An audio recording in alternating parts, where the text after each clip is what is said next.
Oui, bonjour à tous. J'aimerais aujourd'hui vous demander de liker, de partager et également de commenter toutes les vidéos. C'est très important pour que notre chaîne YouTube puisse prendre de la hauteur. Interdire l'information en continu ? Par Pierre Rimbert. Le Monde diplomatique, juin 2023. En juin 1973, les 3 chaînes de l'Office de radiodiffusion-télévision française, ORTF, proposent à leurs usagers une information résolument discontinue. 3 journaux quotidiens, à 13h et 20h, puis un peu avant 23h, ce dernier précédant souvent l'extinction des feux cathodiques. L'actualité se décline également en magazines, comme La France défigurée, sur la première chaîne, consacrée à la dégradation des paysages par des constructions hideuses, Les dossiers de l'écran, sur la deuxième, précurseur de la formule film-débat, ou encore Magazine 52, avec son enquête journalistique hebdomadaire. Au total, un peu moins de 75 heures d'information nationale, auxquelles s'ajoute une petite dizaine d'heures en moyenne de magazines régionaux. Corseté par la tutelle politique, l'audiovisuel suit l'actualité, tandis que la presse écrite la met en perspective et l'analyse. 50 ans plus tard, la libéralisation du secteur a détruit le monopole public et la télévision numérique terrestre propose gratuitement 30 chaînes nationales. 5 produisent de l'information en continu. LCI, CNews, BFM TV, France 24, France Info. Et diffusent à elles seules plus d'actualités chaque jour que l'ORTF en un mois. L'information bat au rythme de la seconde. De la création de Cable News Network, CNN, en 1980, à l'ère des smartphones et des réseaux sociaux, le temps réel s'est non seulement accéléré, mais rapproché des usagers. Plus besoin de se poster devant un téléviseur, il se niche dans la poche. Est-on pour autant mieux informé ? Écran divisé, bavardage d'experts et joutes d'invités politiques, simulacres de débat, directs sans contexte, faits divers crapoteux érigés au rang de déflagration cosmique, injonctions à réagir à chaud, saucissonnage des petites phrases postées sur les réseaux sociaux et reprises en bandeau des commentaires qu'elles suscitent, le modèle à bas coût de ce genre audiovisuel a été maintes fois détaillé. 2 nuisances principales en découlent. L'information en continu produit et cadre l'actualité plus qu'elle n'en rend compte. Elle n'informe pas, mais sature l'audience d'un brouillard d'images et de paroles. Des attentats de 2015 en France à la guerre en Ukraine, en passant par la crise sanitaire de 2020, LCI, iTélé, devenu CNews, puis BFM TV, ont accru leur audience et consolidé leur influence. Succombant au délicieux supplice des émissions de plateau, dirigeants politiques, scientifiques, militaires mis en demeure de dire ce que la plupart du temps ils ignorent, puis de surenchérir aux commentaires de leurs homologues, se soumettent sans résistance aux sommations journalistiques. Avec les images du direct en toile de fond, une micro-société non élue de décideurs et d'experts qui travaillent plus leur maquillage que leur dossier, tranche sur les sanctions à prendre contre la Russie, exige plus de fermeté dans les consignes sanitaires, condamne les violences des manifestants. Et, ce faisant, délimite les sujets dignes d'attention et ceux condamnés au néant. L'Ukraine, oui, le Yémen, non.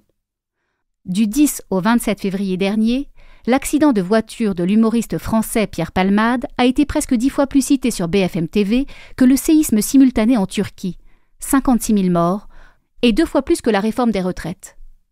Certes, tous les médias sélectionnent et produisent ce qui fait l'actualité.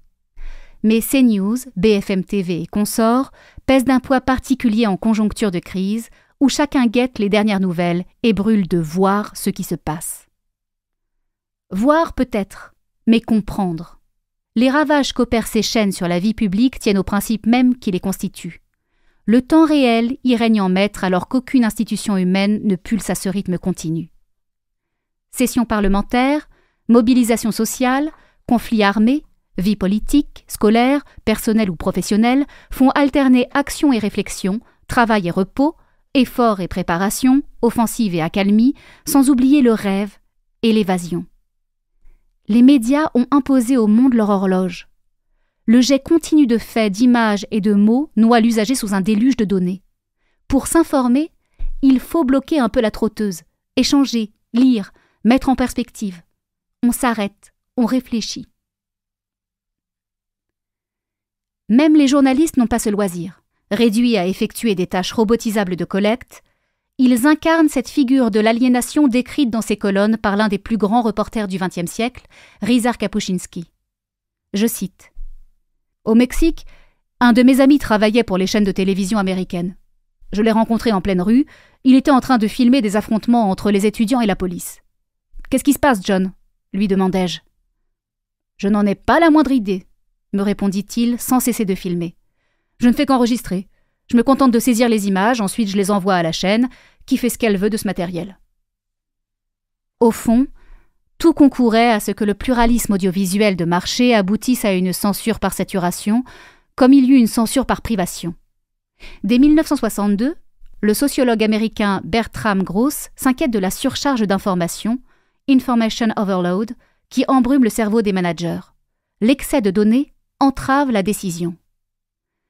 Quelques années plus tard, alors que les chaînes de télévision se multiplient aux États-Unis, le consultant Alvin Toffler décrit dans Le choc du futur, 1970, une population américaine gavée de nouvelles dont l'empilement angoisse et ne fait plus sens. Dans les années 1990, l'essayiste américain David Schenck parlera d'infobésité, en comparant régime alimentaire et régime informationnel.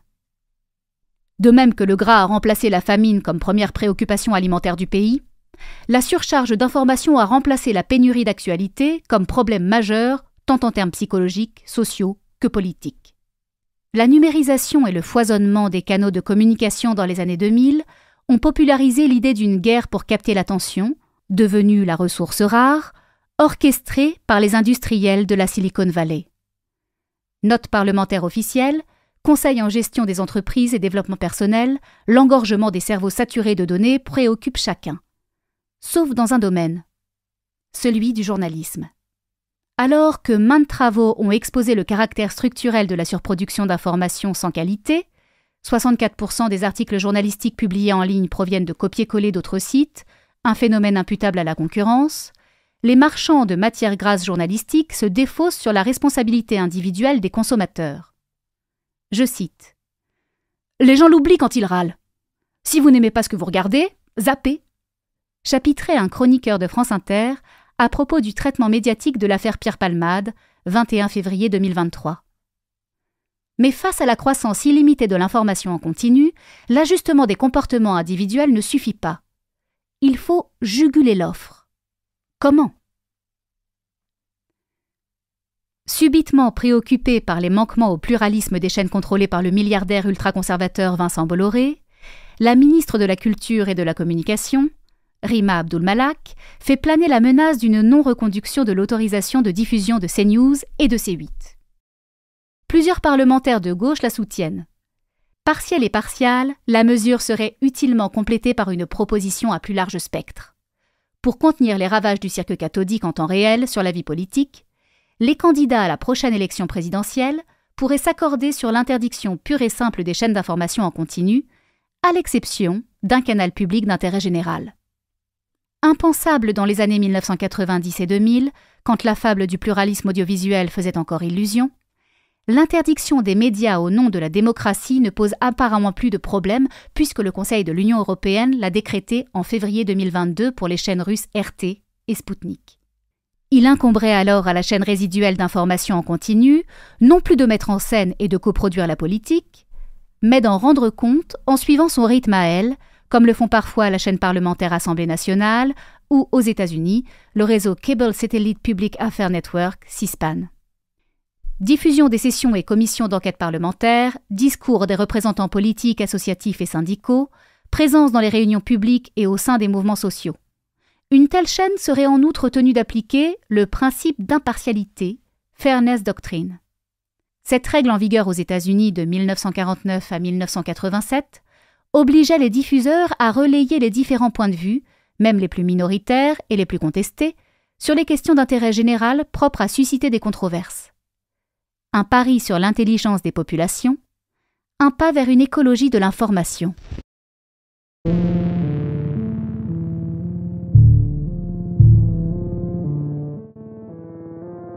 Oui, bonjour à tous. J'aimerais aujourd'hui vous demander de liker, de partager et également de commenter toutes les vidéos. C'est très important pour que notre chaîne YouTube puisse prendre de la hauteur.